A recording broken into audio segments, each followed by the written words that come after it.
नमस्कार मित्रों, मैं आप सभी का एक बार पुनः YouTube चैनल के मेरे इस वीडियो में हार्दिक स्वागत करता हूं और उम्मीद करता हूं आप सब अच्छे होंगे। दोस्तों, आज का अपना टॉपिक है अविश्वास प्रस्ताव। यानी कि आज हम इस वीडियो के माध्यम से अविश्वास प्रस्ताव को समझेंगे, क्योंकि ये जो हमारा प्रस्ताव है बहुत ही वर्तमान में चर्चा में है राजस्थान के अंदर। तो अविश्वास प्रस्ताव क्या होता है वो आपको मैं आज इस वीडियो के माध्यम से समझाने का प्रयास करूंगा। तो मित्रों, सबसे पहले तो आपको मैं ही बता दूं, अविश्वास प्रस्ताव जो होता है वो आपके जो सरकार होती है, उस सरकार वर्तमान की जो सरकार होती है उसके खिलाफ लगाया जाता है विपक्ष के द्वारा। यानी विपक्ष की जो पार्टी होती है, सेकंड नंबर जो पार्टी होती है बहुमत में, उस पार्टी द्वारा यानी कि सरकार को गिराने के लिए ये प्रस्ताव लोकसभा के अंदर लगाया जाता है और राज्य के अंदर विधानसभा में ये प्रस्ताव लगाया जाता है। अविश्वास प्रस्ताव जो होता है वो सिर्फ लोकसभा में लगता है और राज्य के अंदर सिर्फ विधानसभा में लगाया जाता है। तो यहाँ पर लिखा है अविश्वास प्रस्ताव क्या है। तो देखो मित्रों, यहाँ पर लिखा है पहला पॉइंट कि लोकसभा में सरकार के खिलाफ ये विपक्ष द्वारा लगाया जाता है। देखो, यानी कि अविश्वास जो प्रस्ताव होता है वो विपक्ष द्वारा सिर्फ लोकसभा के अंदर ही सरकार के खिलाफ लगाया जाता है और इस प्रस्ताव के माध्यम से सरकार को गिराने का प्रयास किया जाता है।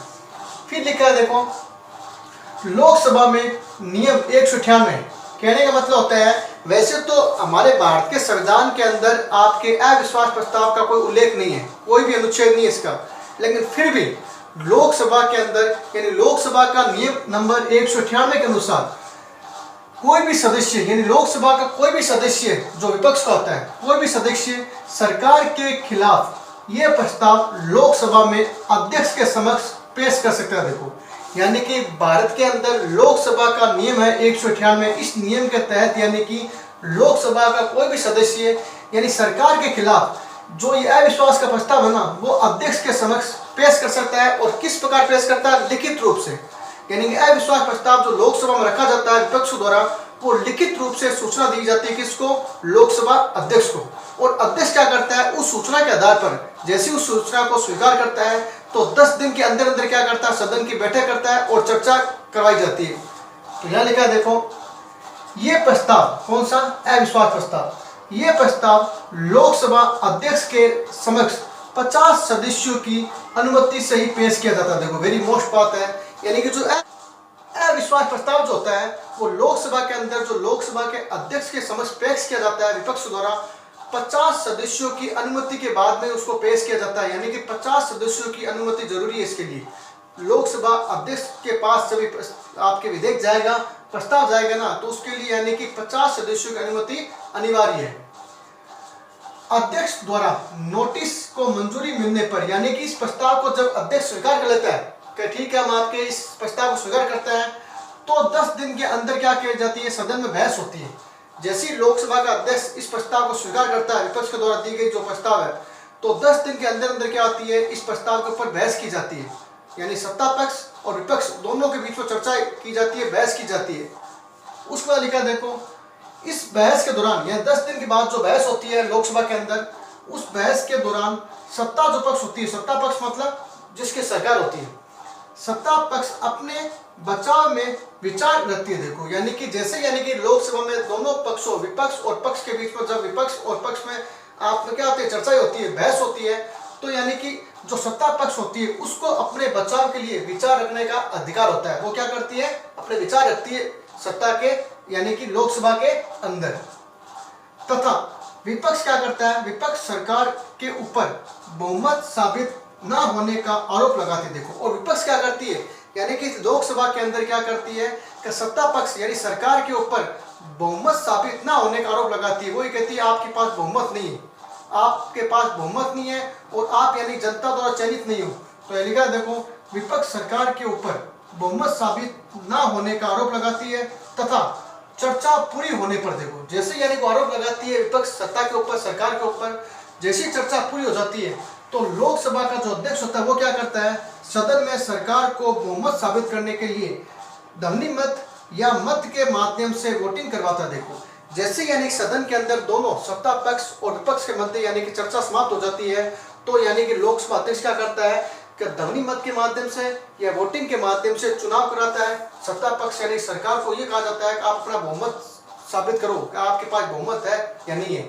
उस वोटिंग के दौरान अगर यानी कि सरकार बहुमत साबित नहीं कर पाती है तो सरकार उसी टाइम गिर जाती है। यानी कि जैसे यानी कि आपके सत्ता पक्ष और विपक्ष के बीच में चर्चा समाप्त होती है तो लोकसभा का अध्यक्ष क्या करता है, यानी कि वोटिंग करवाता है लोकसभा के अंदर ध्वनि मत के माध्यम से या मतों के माध्यम से। सदस्य क्या करते हैं, वोटिंग करते हैं सरकार के पक्ष में। अगर सरकार को बहुमत साबित नहीं मिलता या सरकार को बहुमत नहीं मिलता है तो उसी टाइम क्या करती है, सरकार गिर जाती है, क्योंकि सरकार का बहुमत नहीं मिला।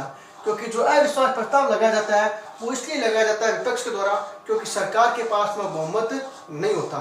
तो बहुमत साबित करने के लिए विपक्ष द्वारा सरकार के खिलाफ लोकसभा में ये अविश्वास प्रस्ताव पेश किया जाता है।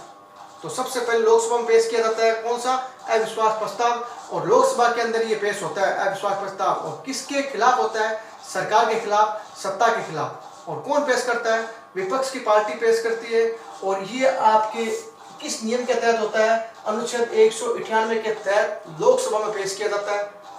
आगे लिखा है देखो दोस्तों, यहाँ लिखा है देखो, जो अविश्वास प्रस्ताव है भारत के अंदर सबसे पहले जो प्रस्ताव लगाया गया था वो नेहरू सरकार के ऊपर लगाया गया था। देखो भारत के अंदर जो अविश्वास प्रस्ताव सबसे पहले लगाया गया था वो नेहरू सरकार के खिलाफ लगाया गया था। सबसे पहले किसके खिलाफ, नेहरू सरकार के खिलाफ। और सर्वाधिक बार ये प्रस्ताव किसके ऊपर लगा था, यानी अविश्वास प्रस्ताव जो सबसे अधिक बार किस सरकार के ऊपर लगाया गया था, तो वो थी इंदिरा गांधी सरकार के खिलाफ। भारत के अंदर अविश्वास प्रस्ताव सबसे अधिक जो लगाया गया था इंदिरा गांधी सरकार के खिलाफ लगाया गया था, टोटल 15 बार।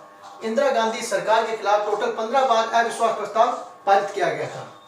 तीसरा पॉइंट आता है कि सफल प्रस्ताव अब तक, यानी कि भारत के अंदर अब तक जो अविश्वास प्रस्ताव पारित किए गए ना उसमें जो सफल हुआ था अविश्वास प्रस्ताव, यानी कि जिसमें सरकार गिरी थी, तो वो था आपकी एक बार हुआ है, मात्र एक बार जो सफल हुआ है अविश्वास प्रस्ताव, जिसमें 1978 के अंदर मोरारजी सरकार गिरी गई थी।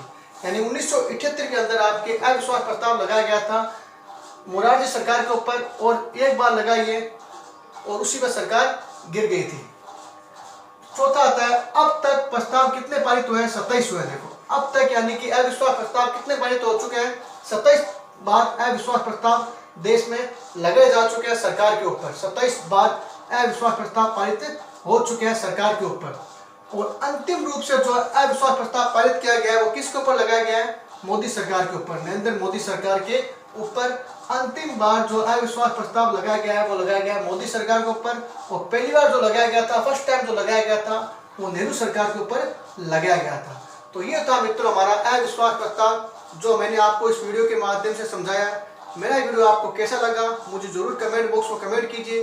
अगर आपको मेरा वीडियो अच्छा लगा तो लाइक कीजिए, और आप मेरे नेक्स्ट वीडियो से अगर जुड़ना चाहते हो दोस्तों तो आप मेरे चैनल को सब्सक्राइब कीजिए ताकि आप मेरे नेक्स्ट वीडियो से जुड़े रहो।